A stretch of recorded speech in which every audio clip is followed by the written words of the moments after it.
and welcome to my May wrap up. Now, May was May was another bit of a struggle as months go, health-wise, and just like life in general, throwing things at me from like all directions. But I did get some reading done. Sorry, I read Four Ways to Wear a Dress. By Gillian Lilly, and I absolutely loved this book. This was a 5-star read for me. Awesome sauce. So if you're looking for like a romance, nice easy read to get you out of a reading slump, then this is a really good book for you to pick.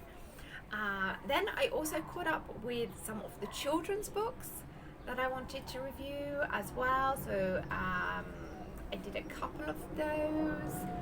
So these are the titles that I did. This is for like younger readers, okay? So like I've got 2 down for those, which is good as well, because I find like when I don't have a lot of time or just mentally can't get into reading like books for me, adult books, reading some children's books and things is a good way of keeping my net galley ratio looking nice and healthy, for one, and also giving me that sense of productivity as a book blogger,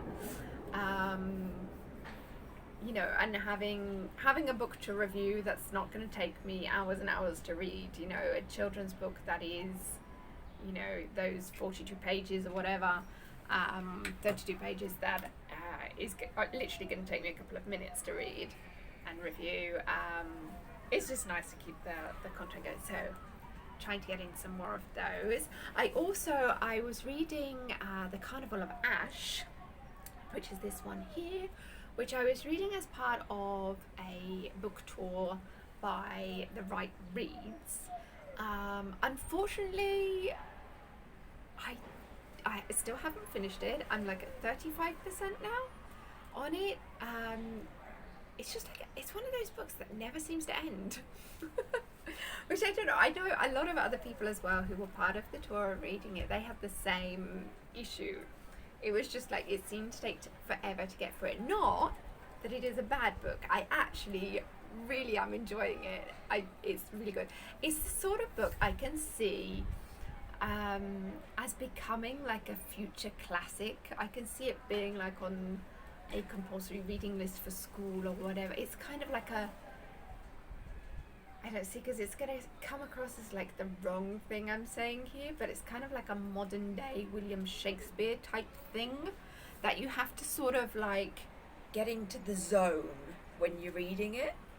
And once you're in that zone reading it, it's absolutely amazing, and you get like teletransported into that world and the use of the vocabulary and everything. It's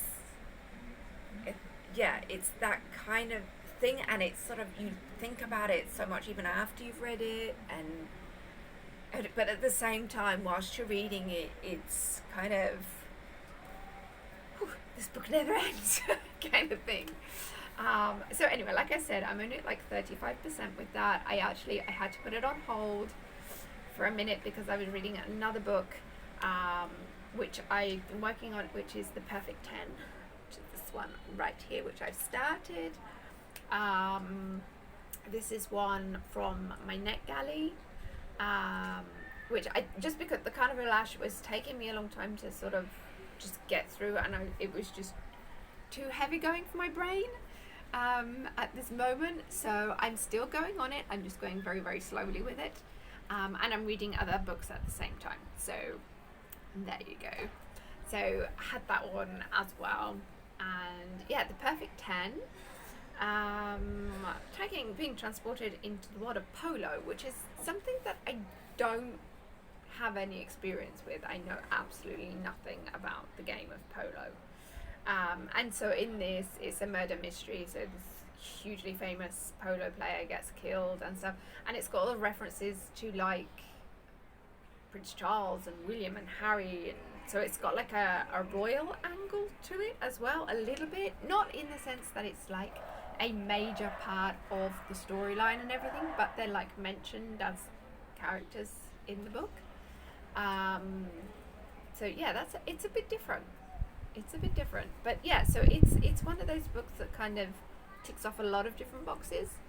Um, it's interesting. It's interesting so far. I'm curious to see where it goes. Anyway, so yeah, as books read goes, not a majorly productive month, but at the same time, I have done some reading. Um, so yeah, that was my May. Basically, but I had like my husband's birthday and other things going on as well. Lots of stuff like with the kids, and also I'm still battling a bit with my health problems and stuff like post-COVID, and I had to go and have some other tests done and blah, blah, blah. But yeah, that's kind of like the summary of my health situation. But we're working on it. We're working on it, and now all the dogs in my neighborhood have decided to bark as well. Why is it like whenever I decide I want to film a video, like the silence and it's perfect, and then all of a sudden I start filming and all of the dogs just go off? I don't know. Maybe it's me. Can they hear me from this far away? I don't know. I don't know. I apologize though. But if I was to stop filming every time the dogs bark, I literally would not be able to film because I've tried it in the past. So I'm sorry, you're just going to have to deal with the fact that there's dogs barking near where I live. But anyway, so there we go. That is May. June, I have a feeling is going to be an interesting month. I am reading, which is a good thing because so far this year, because of my health problems thing, it's been a bit of a nightmare to get into reading the books, but I feel I'm getting back into it, and I'm actually, being able to read again properly without getting too many headaches and stuff. So really excited about that. We now only have 2 days left of school for my kids, so I don't know what's going to happen with that. It's either going to be that my productivity increases like majorly, or like that it's completely nothing. I don't know. We shall see. We shall see the effect that it has.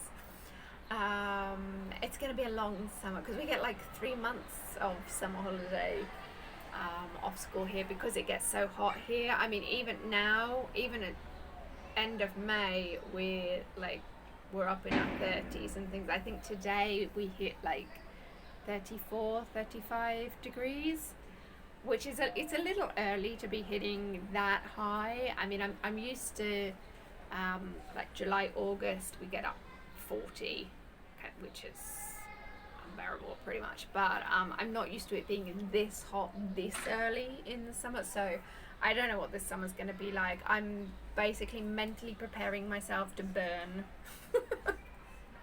I'm just gonna, I don't know, I'll go up in a puff of smoke or something. I don't know. It's going to be interesting. It's going to be interesting this year, I think. But anyway, let's hope that it will make for good reading. Maybe I'll just like close myself in a room with a fan and read all day. It's an option, people. It's an option. But anyway, so there we go. That is my May update. How did you get on?